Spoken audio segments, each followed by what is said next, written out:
We're shopping for a new RV, so looking back at what we learned the hard way, here's everything we wish we had known when buying our first RV. Welcome back to the RV Odd Couple. My name is John. And I'm Mercedes. We RV pursuing freedom, independence, and adventure. Because life is so short, guys. It is. And before you guys say, how are you buying another RV? You just got a new one.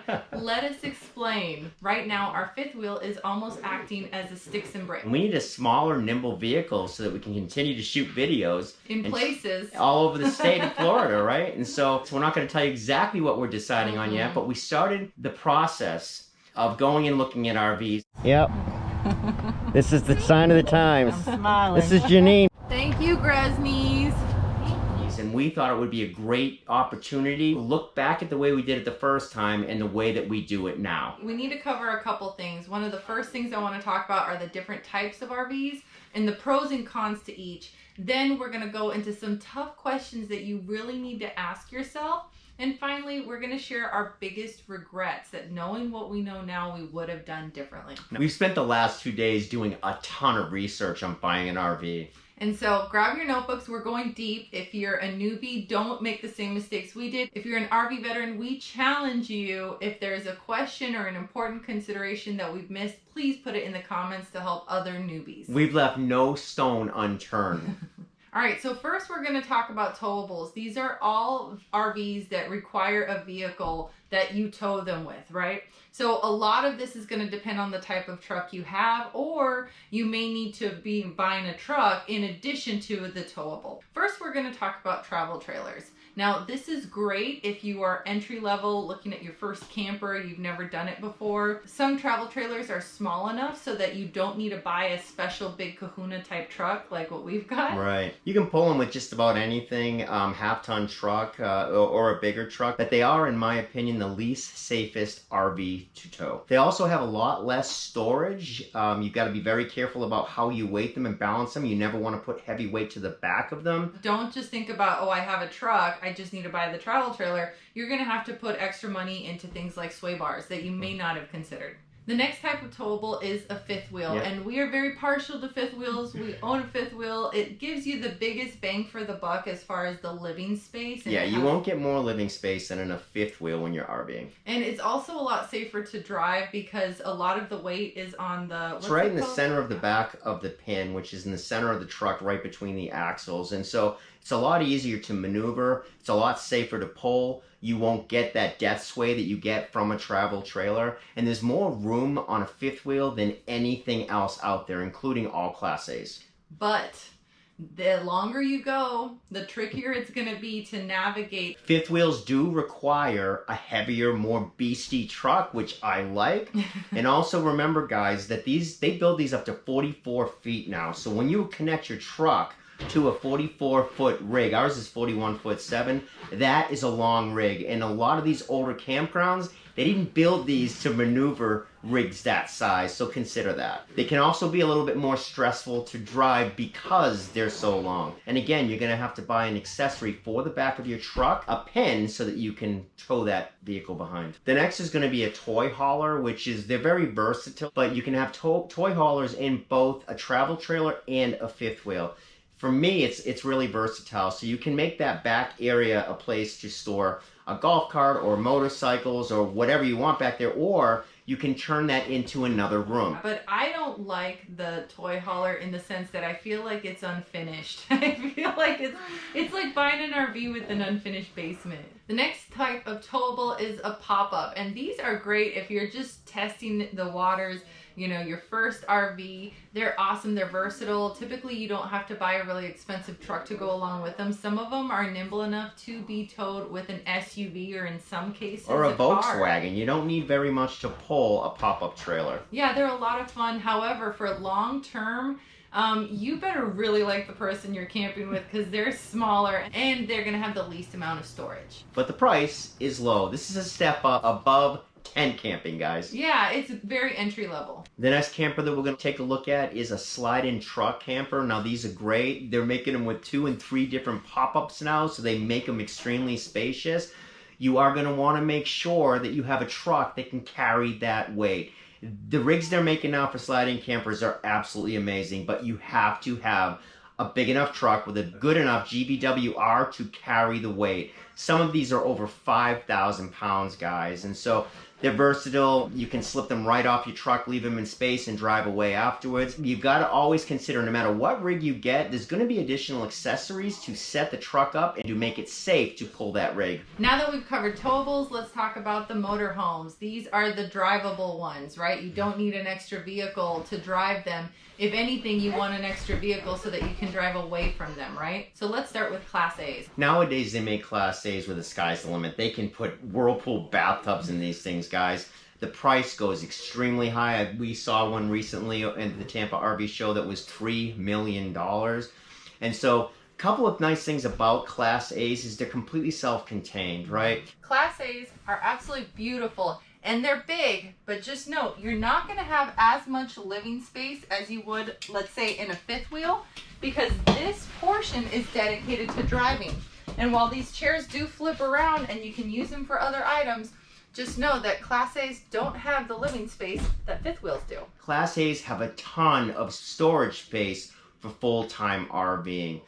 But they can be the most expensive, and you're going to need a vehicle that you'll tow because you can't just go to the grocery store all the time in your Class A motorhome. Next is the Class B, and the Class B is the smaller motorhome. We actually rented a van. We absolutely loved renting a van, but just because they're small, don't be fooled. They are very, very expensive. They can be just as expensive as a huge fifth wheel. The other thing to note about vans that is awesome is that you can go absolutely anywhere. If you can park in a parking spot, you can go there. But if you're gonna do long term, a van, you might get a little cabin fever. Another nice thing about Class B's is that they are super easy to drive, so you don't have to worry about the stress.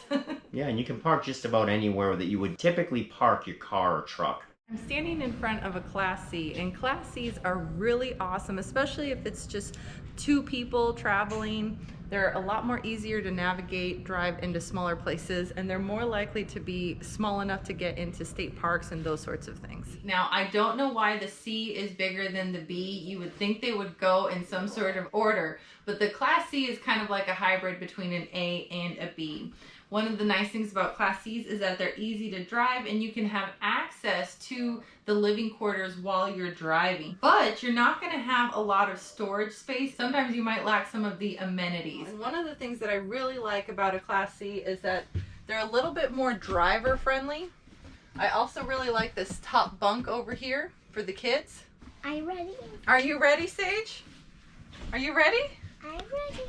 So when you're shopping for an RV, we think that you should start by dreaming and by really looking at what it is you want and how you think you're going to use it. One of the things I would highly suggest you is enjoy this, right? Go out and go to dealerships, go to RV shows, get on everything you possibly can. The more you get onto different units, the more you're going to start to figure out that you can't have everything you want. You have to prioritize what's going to work best for your family.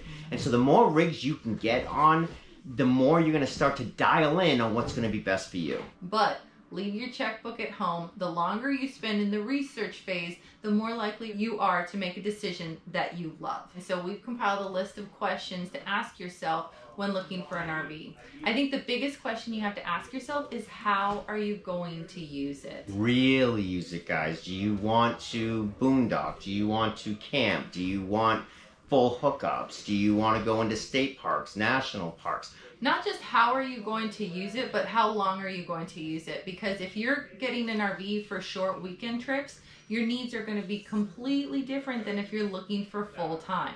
When you're shopping for an RV, be sure to actually stand inside the shower, take off your shoes, and go around, make sure that you actually fit inside the shower. When you're buying a house, you don't normally try out the furniture, but when you're buying an RV, the furniture comes with, so test it out and make sure it's actually comfortable. The next question you want to ask yourself is, where are you traveling? Are you traveling to state parks? Are you traveling all over the country? Or are you traveling to the middle of nowhere? I mean, all of these things are really going to impact what kind of RV you should get. Next one is who's going to be driving it, right? Now, Mercedes has this dream of having a Class B or a Class C because she can drive the rig. She's still afraid to drive the fifth wheel. So consider who it is that's going to be doing the driving. You may even want to consider renting one just to see if you're comfortable enough pulling it. Yeah, Chittles, get in there. Jump on. This is the one Mama wants if she was to ever get a Class C. Yeah, this is the one I want. Because I feel like I could actually drive this. And that's a big thing. Like, who's going to be driving it? How comfortable do you feel driving it? I feel like this is perfect. Yep. Got a bed here, a little privacy thing here. Look. Sage would sleep up over the top. Look how cute. Look at this sink. You like it, Sage? Check this out, baby. Even though the kitchen is small, they have a little thing to deposit your trash. Really smart. Yeah. Really, really smart. Yeah, I mean, this would be great for like short trips. I think long term, it'd be a little tight. It'd be a little tight, but for short trips, this is awesome. I think one of the hardest questions to look at is how are you really going to be using it, because you don't know these answers until you actually try it. Are you really going to be entertaining? If so, how many people do you expect to have in your RV at any given time?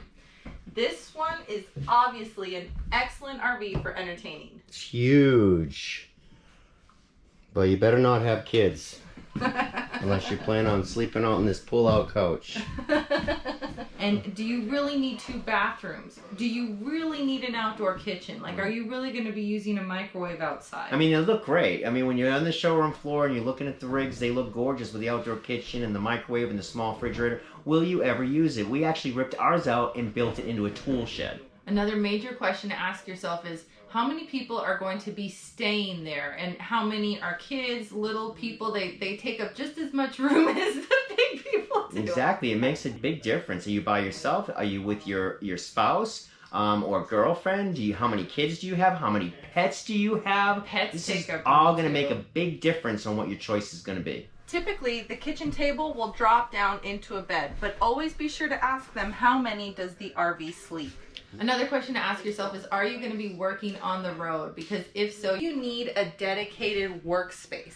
I know from personal experience that countertop space is a huge deal when it comes to RVing, especially if you're going to be RVing full time. This is rare and hard to come by. The next question is, do you spend a lot of time inside or outside? If you're full-time RVing and you tend to spend a lot of time inside, you're probably still going to spend a lot of time inside the RV. Also with weather, when there's bad weather, you got to be inside the RV. Yeah, the longer you stay in one location or when the weather's bad, the smaller that RV starts to feel. Another big question you have to ask yourself is, how much space do you really have in the cabinets? And where are you going to store stuff? Now, if you're just part-time, you probably don't need all the appliances and gadgets that you do if you're full-time.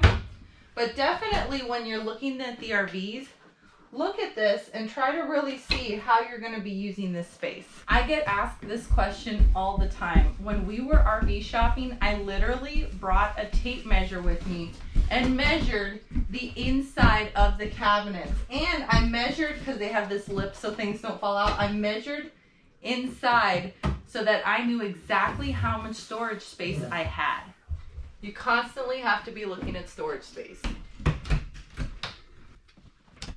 I love this kind of dining area, but be aware that you've lost storage space. The bunk and booth style dining space offers you so much more storage than this. So, how much storage do you really need? When we bought our first fifth wheel, one of the things we never checked was always have them pull all the slides in so that you can see what you have access to. Now, we got lucky on our 372 LOK. We had access to everything. With our second rig, we went ahead and pulled all the slides in. We have access to our bathroom, but not our bedroom. And we kind of got to squeeze through to get to the refrigerator. These are important things while you're traveling. You want to have access to your bathroom so that you don't have to go to public restrooms or restaurants, because it's not too easy just to pull off the side of the road and find a place to park a big rig.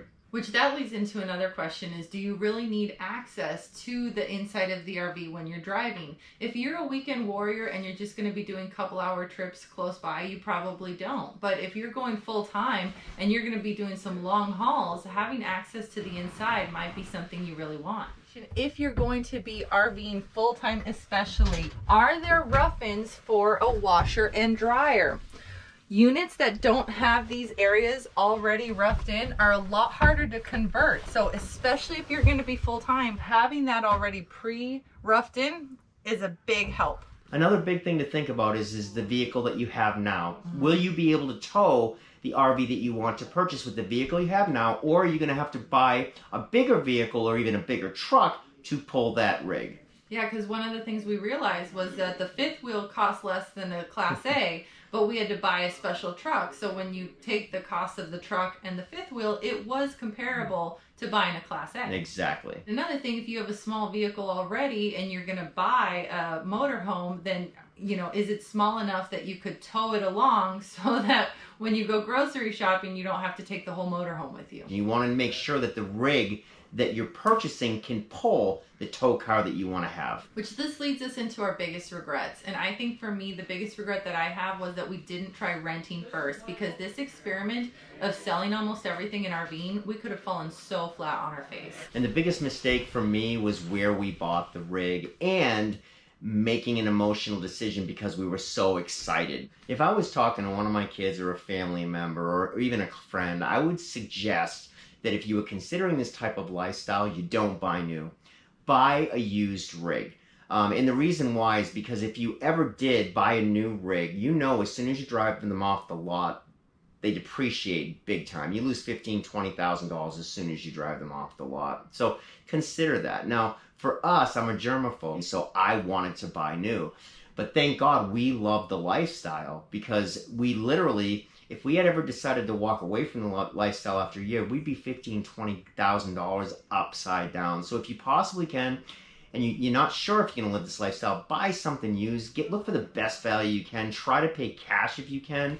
But you don't want to give yourself upside down from buying a new rig and then not liking the lifestyle. In the next video, we are going to talk about the actual purchasing process, how to deal with dealerships, and all the things that we learned the hard way about negotiating the best deal for your RV. See you in the next video, guys.